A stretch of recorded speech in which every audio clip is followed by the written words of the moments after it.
Welcome back to NYSE TV Live. I'm Trinity Chavez on the floor of the New York Stock Exchange. And you know, as we near the final hours of Election Day, government officials are on high alert for misinformation, including deepfakes.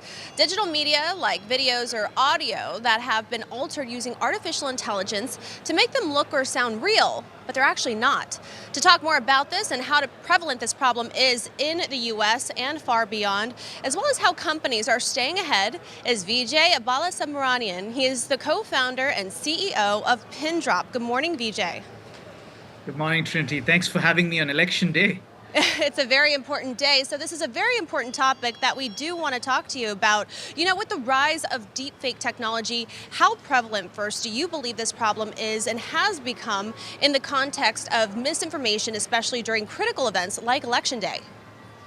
Yeah, it's become very prevalent. You know, at the beginning of this year, as you know, we had the first case of deepfake with President Joe Biden supposedly calling voters in New Hampshire, asking them not to vote and save their vote for today.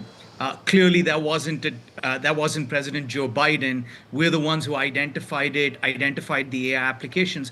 But we've seen increasing amount of these deepfake videos, and you know, most studies say there's been a 550% increase in the amount of deepfake video, and we're seeing this even in local races where candidates are supposedly dropping out when they never did.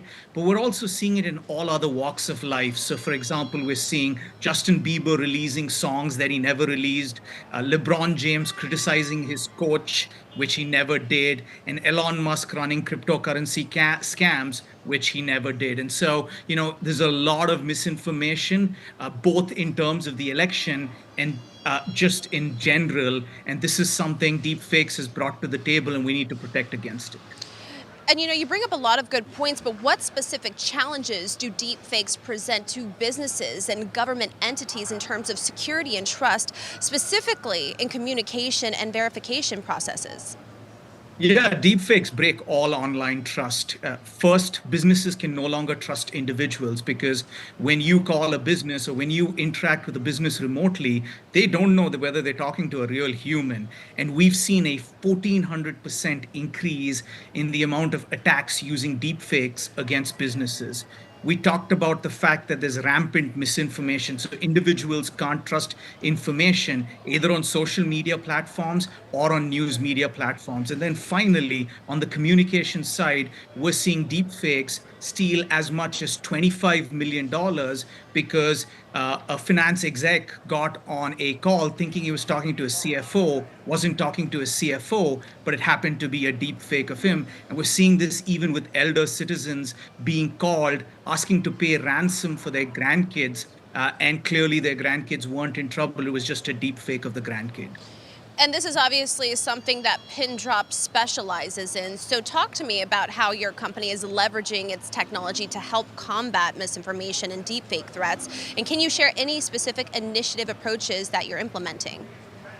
Yeah, absolutely. So one of the big areas that we play is in the commerce side, where we're protecting 8 of the top 10 banks, 5 of the top 7 insurances, and some of the biggest retail and healthcare providers. So when they get deep fake calls, we're protecting them with our technology, which is known as liveness detection, which is our ability to say, is this a real human or not? We're doing this in the media side of things with partnerships with media companies like True Media, where they upload audio videos to us and we're able to tell them, is it a deep fake or not? And 46% of videos that are getting uploaded are actually deep faked. And then we're also doing it with regular consumers. We're partnering with companies like Umail, where we're looking at robocalls and creating essentially something like an election defense fund, or an election defense grid, where we're trying to protect regular consumers from robocalls which have deep fakes in them. Well, thank you so much, Vijay, again for joining us on NYC TV Live. We look forward to having you back on soon. Thank you so much, Trinity. It was a blast.